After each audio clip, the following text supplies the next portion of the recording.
Olá, bem-vindo novamente ao curso Maratona Java. Nessa aula nós vamos ver como nós podemos utilizar uma busca binária em coleções e arrays. Então, para isso vamos fazer o seguinte. Primeira coisa, vamos criar uma nova classe aqui chamada Binary Search Test. Eu escrevi errado, Shift F6, Binary Search Test. E o que essa classe vai fazer é o seguinte. Nós vimos que nós podemos utilizar o método contains_all. E o método contains_all, ele retorna para a gente true ou false para saber se existe aquele elemento, aquele objeto dentro daquela lista. O problema é que ele retorna true. E o binary search, ele retorna para a gente o índice daquele elemento, se ele encontrar, ou se ele não encontrar, ele vai retornar o índice em que aquele elemento deveria ser inserido. Então nós temos algumas regrinhas para trabalhar. Primeiro deixa eu criar aqui para vocês. Vou criar utilizando inteiros, porque vai ser bem mais fácil de explicar. Então imagina que nós temos aqui uma lista, uma array list de números. A array list remove, importa array list. Vamos adicionar aqui alguns números, ponto add, vamos ver aqui. Vamos começar com 2, Ctrl D, 2, 0, 3 ou 4, 3. Então, a primeira regra que vocês precisam saber é que para você utilizar esse método aqui, números, quer dizer, da collections.binary search, você vai passar a lista, só que essa lista precisa já estar ordenada. Se essa lista ela não estiver ordenada, você terá um resultado que não poderá ser confiável. Então, caso vocês estejam na certificação e vocês vejam uma lista utilizando o binary search sem ter passado pelo collections.sort, vocês podem marcar que o resultado não é previsível. A segunda coisa que vocês precisam saber é como funciona a ordem de inserção. Então é o seguinte, caso ele encontre, ele vai retornar para a gente o índice daquele valor. Caso ele não encontre, ele vai retornar o índice seguindo essa regrinha aqui. Vai ser menos ponto de inserção menos 1. Por que é essa coisa complicada? Porque se ele retornar 0, não tem como saber se é o ponto de inserção. Porque 0, na verdade, pode ser um valor do índice. Então nós podemos estar fazendo uma busca e essa busca está no primeiro índice, que é o 0. E qualquer outro valor positivo é a mesma regra. Então é por isso que eles criaram essa formulazinha aqui.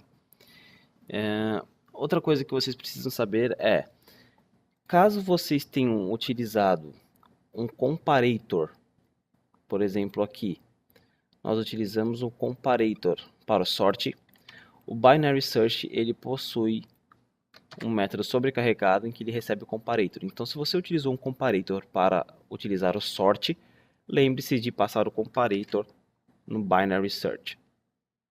Bom, vamos ver. Então, a primeira coisa que nós temos que fazer é organizar essa lista.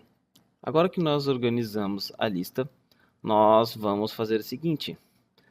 Vamos fazer uma busca. Então, essa lista está mais ou menos assim. Nós temos o valor. Vamos colocar o índice 0, 1, 2, 3. E aqui os valores. Na posição 0 nós temos o 0. Na posição 1 nós temos o 2. Na posição 2 nós temos o 3. Na posição 3 nós temos o 4. E eu quero buscar, por exemplo, o número 1. Vamos ver o que esse carinha vai trazer para a gente. Então você pode ver que eu tive que passar o inteiro, porque essa lista é uma lista de inteiros. Nós vamos fazer um exemplo com objetos também.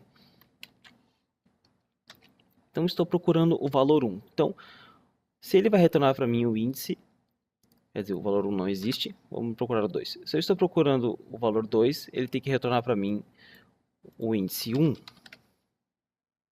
Salt, Ctrl Shift F10.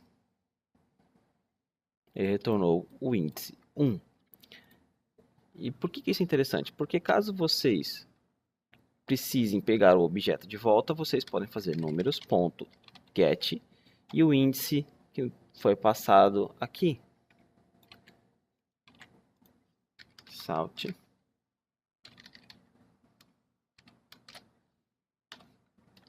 Ctrl Shift F10 e nós temos o valor. Lógico que precisamos fazer uma lógica para verificar se o valor realmente existe. Porque se nós passássemos, por exemplo, 1 aqui, Ctrl Shift F10, nós vamos ter uma exceção. Então, legal. Nós temos aqui o número 2 que está na posição 1. Agora, o que acontece se eu passar o 1? Então, pode ver que não existe 1.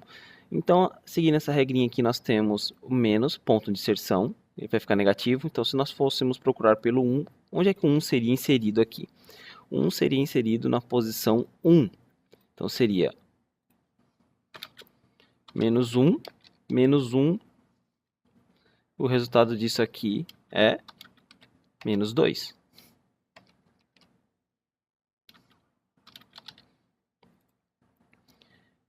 Vamos ver se isso está certo. O resultado é menos 2. Então, o que ele está tentando fazer aqui é o seguinte, ele sempre vai ele sempre vai te mostrar o índice em que você deveria colocar esse valor que você está passando aqui, de uma forma que você manterá essa coleção ordenada. É por isso que se você passar algo diferente, por exemplo, um comparator, você precisa utilizar o comparator aqui da mesma forma. Vamos fazer um teste com produto. Vamos criar aqui alguns produtos. Vamos copiar esses produtos aqui. List produto. Vamos copiar toda essa galerinha aqui. Remove esse cara. Então nós temos 4 produtos. E vamos utilizar esse collections.sort aqui, utilizando produto nome comparator. Vamos fazer um for produto z coleções produto produtos. Então isso daqui é algo que nós fizemos na última aula. Nosso produto ele está organizado por nome por causa do comparator. Se não fosse passado o comparator, ele organizaria por preço. Produto.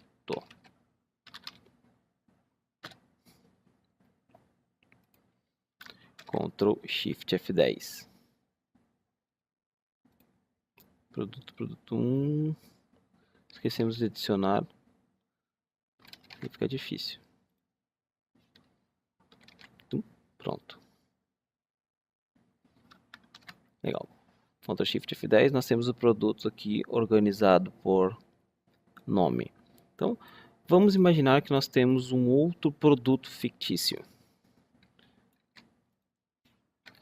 Esse produto 5, ele tem o código 000, ele vai ser uma antena, e ele vai ter o valor de 50. Agora, vamos fazer uma busca utilizando collections.binary search e vamos passar aqui nosso produtos, vírgula, o produto key. Então, como nós estamos trabalhando com objeto, nós precisamos passar o produto. Vamos trabalhar com o produto 5.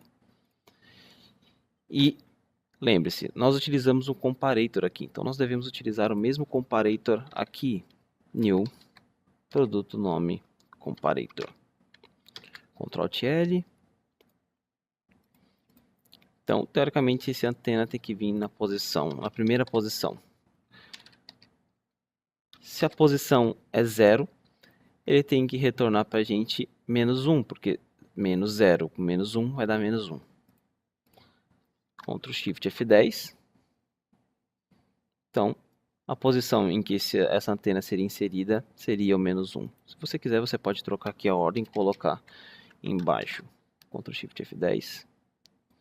Então, a antena seria inserida no -1. Se você remover aqui o nosso serial, o código ainda funciona. Por quê? Porque ele está utilizando esse comparator aqui. Ele não está utilizando o equals para saber se é igual ou se não é igual. O que ele está fazendo é apenas organizando e verificando onde esse produto 5 seria inserido nessa lista, caso você queira inserir. E caso você queira inserir, lembre-se, na lista você tem números.add, onde você pode passar o índice e o elemento, tanto no números quanto no produto. E da mesma forma, nós temos esse método para a classe array. Então, se você tiver um integer aqui, array integer, recebe new integer. Então, por exemplo, nós temos aqui 4 posições, array integer, ponto, na posição 0, recebe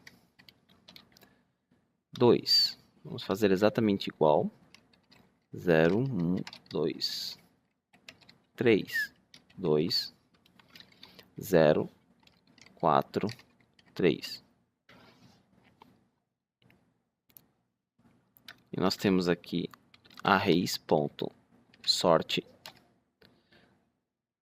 array integer, e nós temos aqui salt arrays.binary search, passando o array integer e o valor inteiro, o integer key, que nós queremos. Vamos fazer o mesmo teste, passando o número 1. E o resultado é -2. Então vocês podem ver que é muito parecido. Então o que vocês precisam lembrar é que precisa ter o sort primeiro, senão o resultado não será previsível. Não temos como saber o resultado exatamente. E que tanto para collections como para arrays aqui é exatamente o mesmo método. E vai retornar para a gente essa regrinha aqui. Bom, na próxima aula nós vamos ver como nós fazemos para converter arrays em listas e listas em arrays. Então, vejo vocês na próxima aula. Até mais.